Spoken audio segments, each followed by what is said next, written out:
우리에겐 스마트폰이 있습니다. 이런 경우에 필요하지 않을까요? 3년 안에 차를 바꿀 계획이시라면 풀옵션을 추천합니다.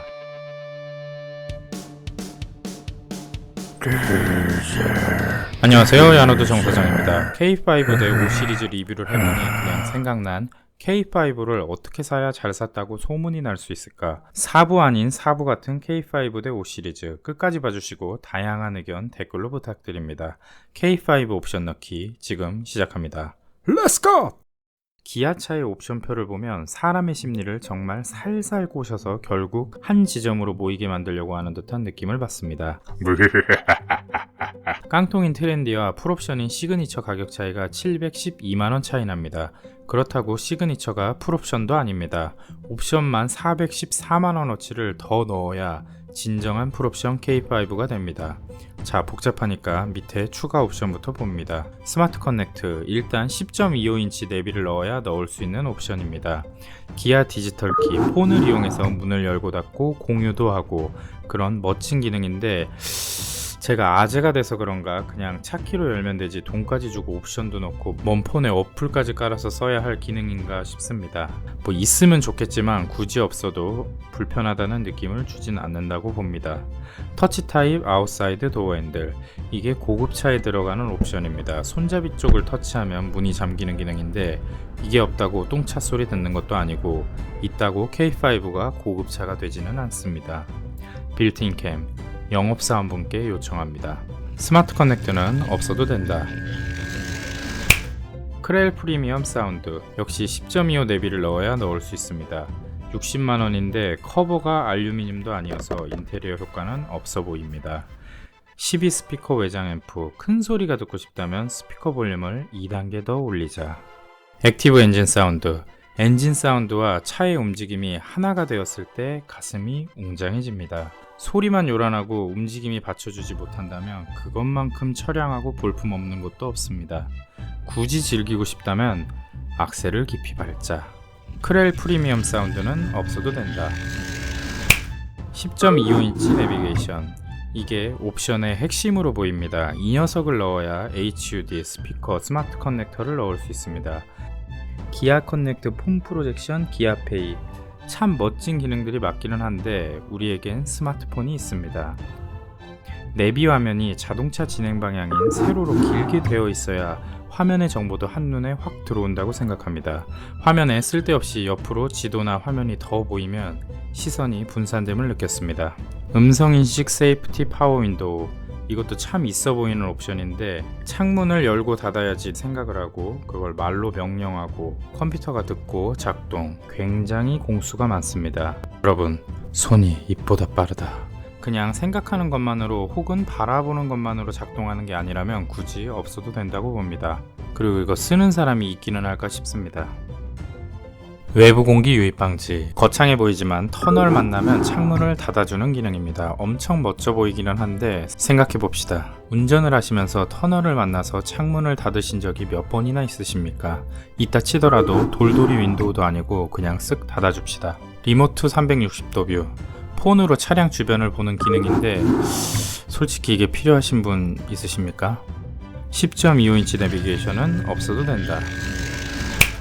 드라이브 와이즈, 모든 트림의 75만원짜리 옵션입니다. 각종 충돌 방지 보조와 반자율이라고 불리우는 스마트 크루즈 컨트롤, 안전 하차 보조, 거기다 이걸 넣으면 보험사마다 다르지만 3에서 5% 정도 자동차 보험을 할인해 줍니다. 이 모든 것이 75만짜리, 이건 못 참지!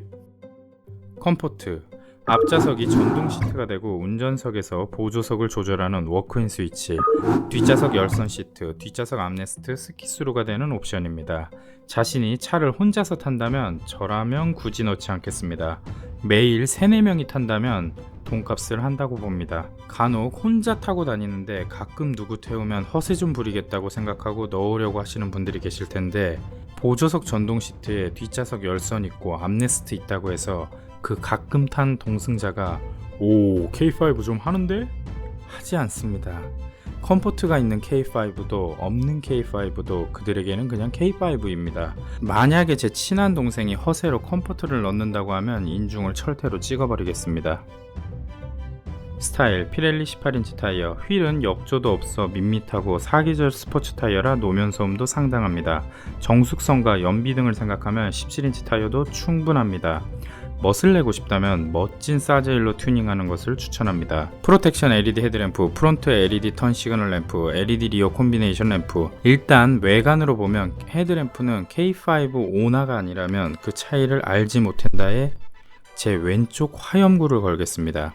K5 헤드램프의 아이덴티티 데일라이트는 스타일이 있던 없던 다 들어갑니다. 가장 큰 차이는 방향지시등을 켜면 스타일을 넣으면 데일라이트가 노랗게 바뀌는 식이고 안 넣으면 안개등 부분이 램프가 깜빡거립니다. 이게 옛날 DH-G80처럼 방향지시등을 켜면 데일라이트가 꺼지면서 전구가 깜빡거리는 게 아니고 데일라이트는 그대로 유지되고 밑에 부분이 깜빡거립니다.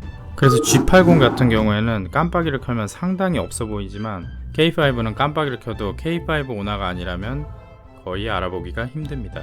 그리고 리어의 경우 스타일을 넣으면 점선으로 불이 들어오고 안 넣으면 점선에 불이 들어오지 않습니다. 방향지시등은 둘 다 담화 형식입니다.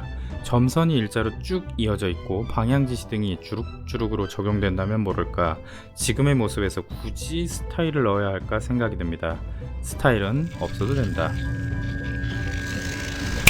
버튼 시동팩, 이건 깡통인 트렌드에 추가하는 옵션입니다. 60만원의 스마트키, 스마트 트렁크. 그냥 수동 트렁크로 알고 있는데 제가 잘못 알고 있는 건가요? 댓글 부탁드립니다. 하이패스, 크롬 아웃사이드 도어 핸들, 도어 손잡이 조명. 스마트키의 하이패스를 60달이면 넣는 것도 나쁘지 않다고 봅니다. 이제 옵션 트림을 봅시다. 시그니처 개소세 3.5% 3,092만원. 원격 스마트 주차 보조, 이게 차 밖에서 차를 앞뒤로 빼는 기능인데 있으면 좋기는 한데 이게 직접 써보면 뭔가 속 터지기도 하고 다른 차가 기다리고 있으면 눈치도 많이 보여서 쓰기 어정쩡한 상황이 많습니다.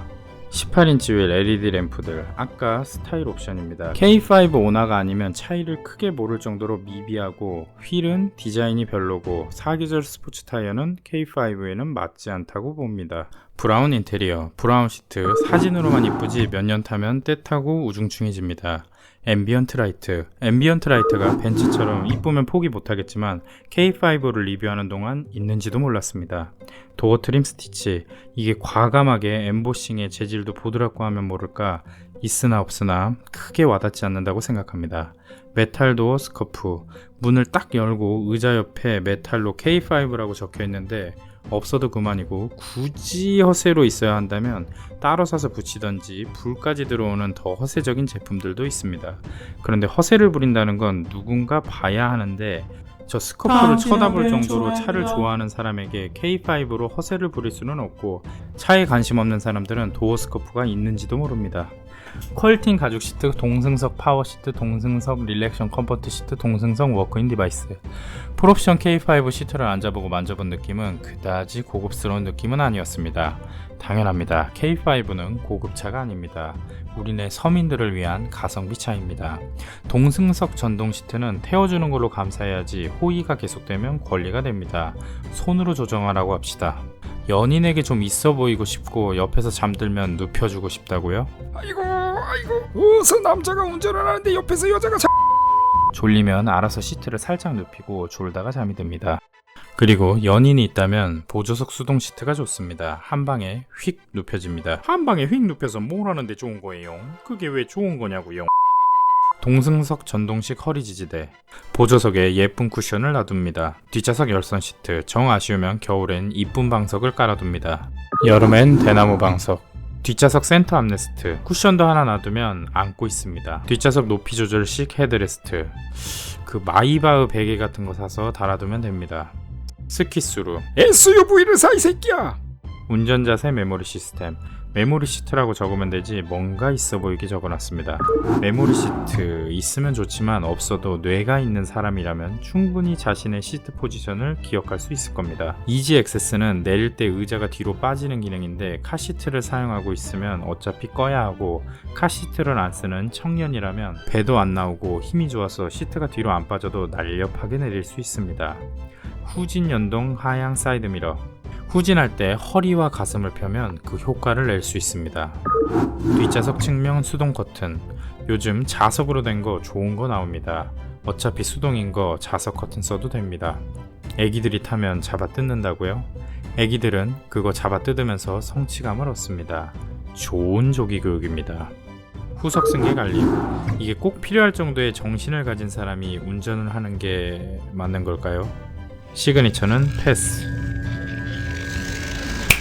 노블레스 개소세 3.5% 2,822만원. LED 리어 콤비네이션 램프. 이게 들어가도 어차피 깜빡이는 벌브입니다. 없어도 됩니다. 12.3인치 슈퍼비전 클러스터. 이게 과학자들을 유혹할 겁니다.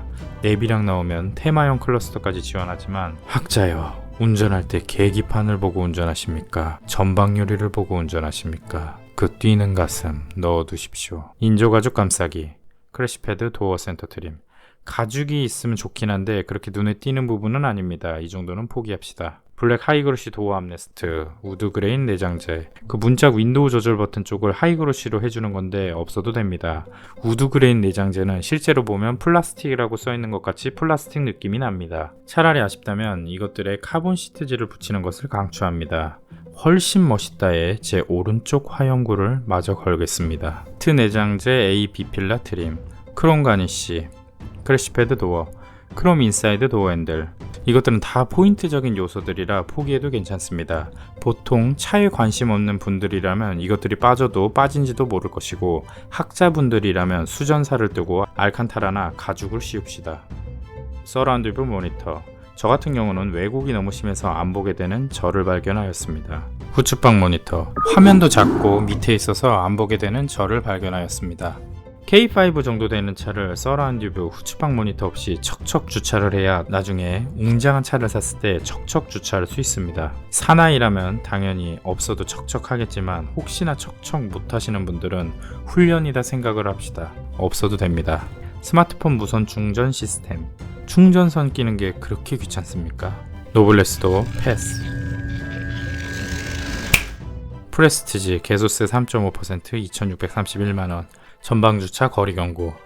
당신은 눈을 감고 운전하십니까? 크롬 아웃사이드 도어 핸들, 도어 손잡이, 조명, 샤크핀 안테나. 이 정도는 꼭 필요하다고 하면 다이로 해볼 수도 있지 않을까 생각해봅니다. 전자식 룸미러. 이거 없어도 눈부시면 손잡이를 제껴주면 됩니다.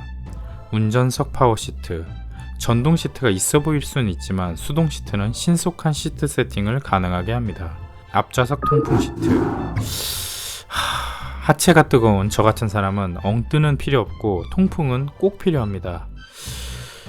일단 키핑해 봅시다. 운전석 전동식 허리 지지대. 아쉬우면 쿠션을 씁시다. 앞좌석 시트백 포켓. 쌍팔년대도 아니고 여기에 지도책이라도 넣으시려고요. 버튼 시동 스마트키 시스템, 스마트 트렁크, 하이패스, 자동 결제 시스템, 후방 모니터. 스마트키랑 하이패스는 못 참는데 일단 키핑 해봅니다. 주행 중 후방 뷰. 이게 버스도 아니고 터치 타입 독립 제어 풀 오토 에어컨. 매뉴얼 에어컨이 낭낭하게 시원합니다. 공기청정 시스템. 자동차 실내 공기청정의 큰 맥락은 결국 필터로 결정납니다. 레인 센서, 와이퍼를 그냥 켜놓던지 반사적으로 작동시켜도 충분합니다. 오토 디포크. 제 첫 차인 액기수가 이게 없었는데 히터 에어컨 조작만으로도 습기가 찬 적을 거의 본 적이 없습니다. 이런 경우에 필요하지 않을까요? 8인치 디스플레이 오디오. 이 오디오가 실제로 보면 화면이 굉장히 크고 카플레이도 지원합니다. 나는 무조건 디스플레이가 있어야 한다면 고려해볼 만합니다. 통풍 같은 건 저 같은 경우 너무 필요한데 일단 프레스티지도 패스. 마지막 깡통 트렌디입니다. 개소세 3.5% 2,381만원. 여기서 포인트는 트렌디건 시그니처건 차량의 핵심 구조인 파워트레인과 샤시는 모두 같습니다. 전방 충돌 방지 보조, 차로 이탈 방지 보조, 운전자 주의 경고, 하이빔 보조, 차로 유지 보조, 에어백 9개, LED 헤드램프 데일라이트, LED 리피터, 일체형 아웃사이드 미러, 전동의 열선도 됩니다. 이중 접합 차암 글라스, 슈퍼비전 클러스터, 가죽 스티어링 휠, 패들 시프트, 오토홀드, 열선 핸들 등등 기본에서 꼭 필요한 것들은 다 있습니다. 여기에 60만원짜리 버튼 시동팩으로 스마트키와 하이패스 등을 추가하고 75만원 드라이브 와이즈로 보험료 할인과 안전, 반자율을 획득합니다. HUD와 썬루프도 없는데 HUD에서 제일 핵심은 속도계입니다. 싸제로 달아도 기능은 충분히 합니다. 썬루프는 차량의 무게중심과 잡소리 등에 취약해질 수도 있고 있어도 그만 없어도 그만입니다. 그럼 2,516만원짜리 가성비 K5가 완성됩니다. 제가 K5 대 535i 리뷰 때 K5에서 가장 마음에 들었던 건 디자인과 차량의 기본기였습니다. 이 깡통 K5와 풀옵션 K5는 가격이 1,000만원 정도 차이 나지만 디자인은 거의 같고 기본기는 똑같습니다. 개인적으로 하체가 뜨거운 편이라 통풍 시트가 아쉽기는 한데 이건 튜닝을 하면 됩니다.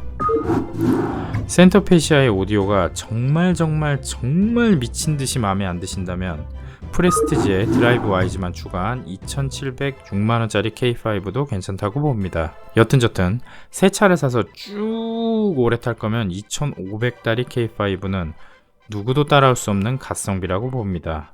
단 3년 안에 차를 바꿀 계획이시라면 풀옵션을 추천합니다.